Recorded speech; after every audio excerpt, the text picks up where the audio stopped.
What does it mean to live life to your fullest potential? To live life deliciously, to live life irrevocably you. That's exactly what we're going to be talking about today in our podcast for our book club book of the month.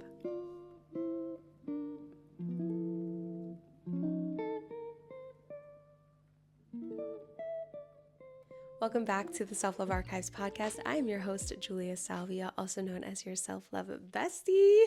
Welcome to our book club book podcast of the month. Say book 5,000 times. If you are struggling to drink your water, every time I say book in this podcast episode, I want you to take a sip. I bet you by the time we are done, you will have drank at least 40 ounces of water.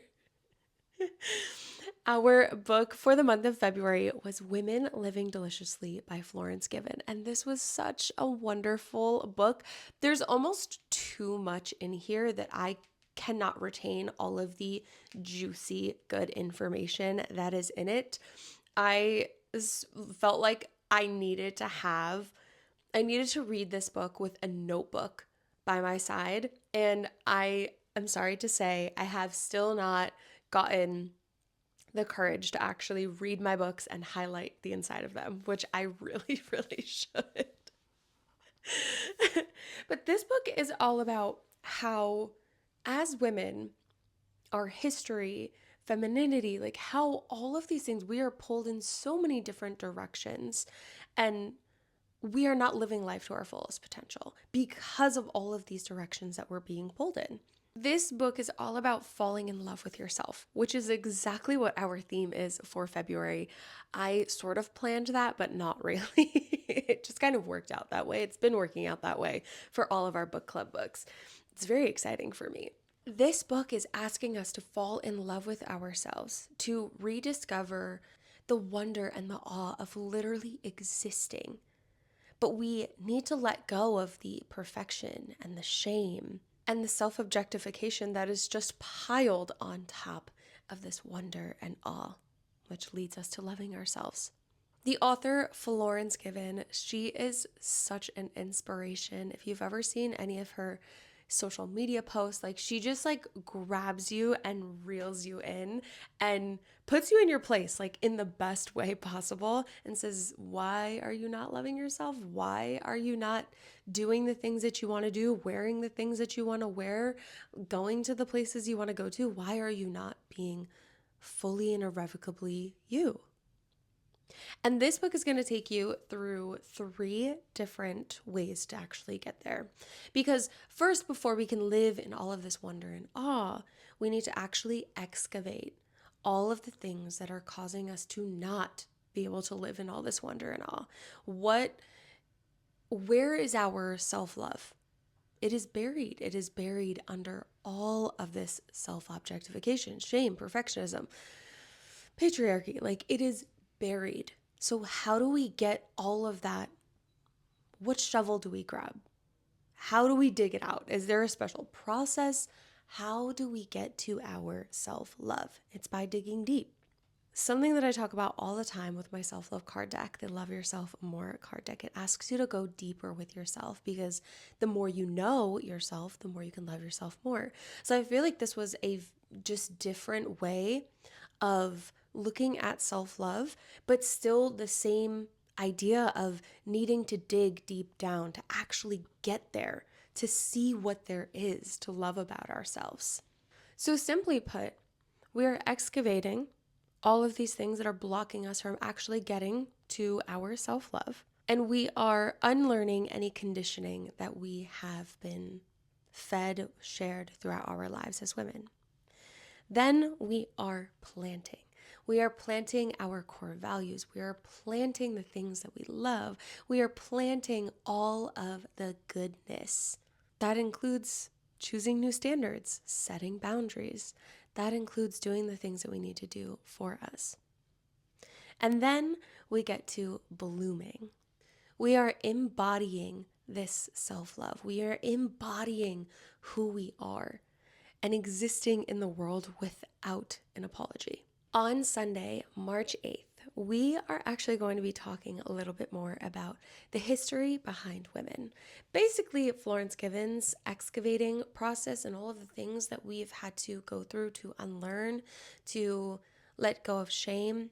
We're going to be talking a little bit deeper about the history of us, how we've gotten here, what has been holding us back, and how we can absolutely spring forward, pun intended. Because, I mean, the minute March hits, even if it's snowing, it still feels a little bit closer to spring. But we're going to be talking more about that on March 8th, and I'm super excited for that podcast episode. But today, I want to talk more about planting and rediscovering you and blooming and expanding into your delicious life, which are the two sections of Florence Given's book that really just go into being you, being truly and irrevocably you. And I hope you've had the chance to do that this month as we've been falling in love with ourselves again throughout the month of February. I think this was the perfect book for this month and choosing to fall in love with ourselves again and really digging into what exactly that means for us. For the sake of chronological order, I do want to give you some questions about excavating. If you feel as though you are not in that place in your life where you need to dig a little bit deeper, here are 3 questions that you can ask yourself to start really excavating, to get down underground, to start choosing the things and setting the standards that you need to love yourself more. What beliefs about womanhood have you inherited? And what does it look like to question them? How can you redefine what womanhood looks like for you? Are there any patterns that you've been struggling to break? Or you can ask yourself, what are you fearful of? What are you scared of? Once we have dug deeper into ourselves, we're going to move on to planting. Now, everything that you plant, think of like a garden. Everything that you plant doesn't sprout, right? Let's say you planted 50 seeds. A good 40 of them are going to sprout. They're going to grow, but they're also going to need the space to grow. They're going to be needing the water to grow, the sun to grow. They're going to need a lot of care to grow. And that's what we want to do when we are setting our standards, when we are planting our ideas, our boundaries, our standards, our pleasure, the things that we are choosing instead of all of the things that we may have inherited or may have thought or may have been conditioned to believe. Planting is about rediscovering who you are. It's about figuring out who you are. When you take that bite of food, do you actually like it? Or are you just eating it because you were told to? The relationships that surround you, do they add to your life just as you add to theirs? Do you show up at your career in a way that fulfills you? Do you treat yourself with respect? When you look in the mirror, are you speaking kindly to yourself? Are you wearing the clothes that you actually want to wear, the colors that you want to wear, the jewelry that you want to wear? Or do you have this voice in the back of your head saying, that's not cool, that's ugly, that's not in style, you shouldn't have said that? If you don't go here, no one will like you. If you don't do this, no one will like you. It's really about starting to listen to what your mind is saying to you, what she is actually saying to you. Because while we're rediscovering what we love and who we are, I want you to know that you already do know that. You know what you like, you know who you are, but it may be buried so deep down that you have to start listening to yourself or remove all of the things that are loud around you to start hearing what exactly that is. One of my favorite chapters in this book is called Love Yourself So Much That Disrespect Feels Foreign. When you finally know who you are, you finally know what you like to wear, what you like to do, what music you like to listen to. Disrespect feels foreign when someone questions it. You love yourself so much that if someone said, oh, I don't like that, why would you like that? Or, that's ugly, you shouldn't talk like that, you shouldn't wear that. it doesn't matter. You know who you are.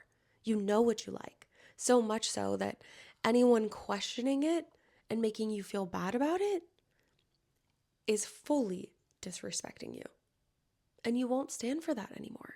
I came across a TikTok the other day too of this girl who was talking to her therapist, and she said, I deserve some congratulations because I finally left after like the 9th time. And the therapist kind of pushed back on her and said, why? If you loved yourself enough, you would have left the first time. You only left this 9th time because something had happened that got you out of the conditioning that you were used to all of those 9 times. That the 9th time, something worse, something out of pocket, something different had happened that you didn't build yourself up to be able to handle. So this guy had been mistreating her and disrespecting her time and time and time again. So she built up this ability to just forgive him and move past it, and got her body, her brain, like herself used to these things happening. She built some sort of like immunity to these things that were happening to her. So when the 9th time had come around and he had cheated on her, this was a different moment. This was a different hurt. So it wasn't that she loved herself enough to leave after the 9th time. It was that the pattern had broken, and it kind of sends this sort of shock to your body. And now the process of healing after that is starting to love yourself more and enough so that you leave the first time. So that the first time someone disrespects you, you leave on that time. Not the 2nd, not the 3rd, not the 4th, not the 9th, the first time. Here are 3 questions that you can ask yourself to figure out what fruits, vegetables, flowers, what you are planting. What standards are you choosing for yourself? What boundaries are you setting? And what pleasures are you prioritizing? As women, we are taught to endure instead of enjoy. So the term delicious or living a life of pleasure comes off as lazy. It's like the double standards that we all go through. If we are working hard, and it's kind of like damned if you do, damned if you don't. Productivity culture is so big right now where we can be doing all of the things, but then someone's like, oh, well, what about rest? Oh, well, what about your kids? And then we go ahead and take care of our kids, give ourselves rest. And then we have, oh, well, what about your career? Damned if you do, damned if you don't. And I think for ourselves, it's about finding a balance between the two. Finding that balance requires us knowing how we want to show up in these ways. We need to start reclaiming pleasure as power, because you deserve rest. You deserve pleasure. You deserve joy. You deserve happiness. You deserve to do things that you like while also wanting a career, while also wanting to be a caretaker for your kids or be there for your friends.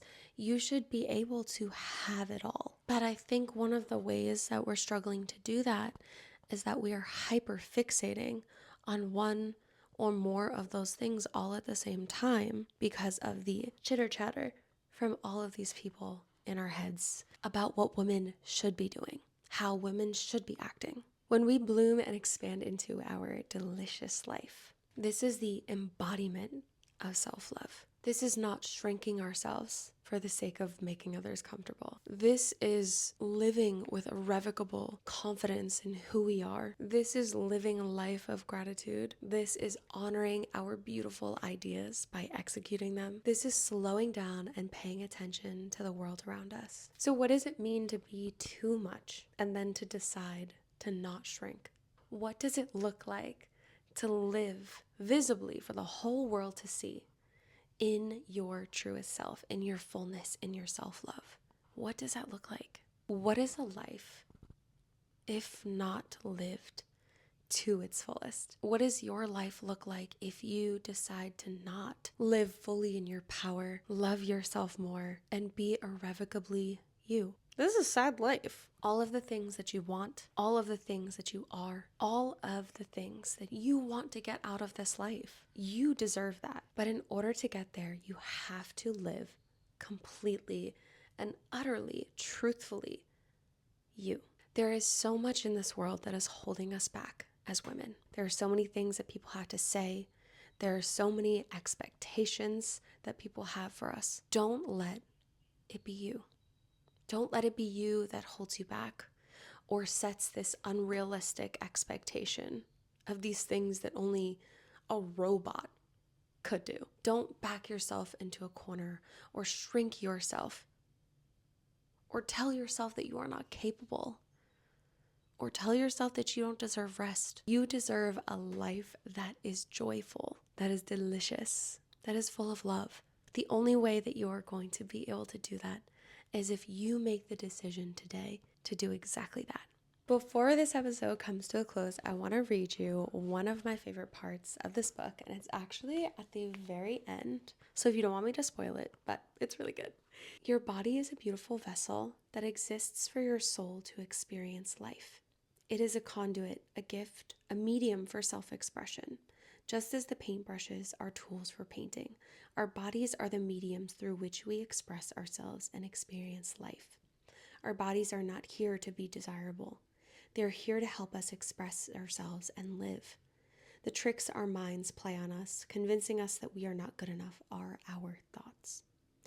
They have been planted in us, and it's our job to weed them out. No one else in the world can do this for us. If you have not read Women Living Deliciously by Florence Given, it really is a wonderful, wonderful book. And there is so much to take from this book with you, even if you jump from chapter to chapter, depending on where you are in your own self-love journey. But it was such an inspiring book, and I'm so happy that we read it for our February Self-Love Book Club. Thank you so much for tuning in and hanging out with me this month and reading this book with us. I am so excited to continue Self-Love Book Club into March. Our next book, for those of you that are wanting to grab and be a part of our Self-Love Book Club, our next book is called Burnout, and it's about unlocking the stress cycle, something I very much need. And it goes perfectly with March's theme for the month, which is letting go of perfection and leaning into imperfection, which I think can be so incredibly freeing. You can also join our book club community. I'm going to share all of that information down below in the description. So make sure to join our community, grab the book for March. And if you haven't read the book for February, Women Living Deliciously, I'm also going to share that below as well. I love you. Thank you for hanging out with me today, and I hope you have the best week ever. Love yourself a little bit more. I'll see you next week. Bye.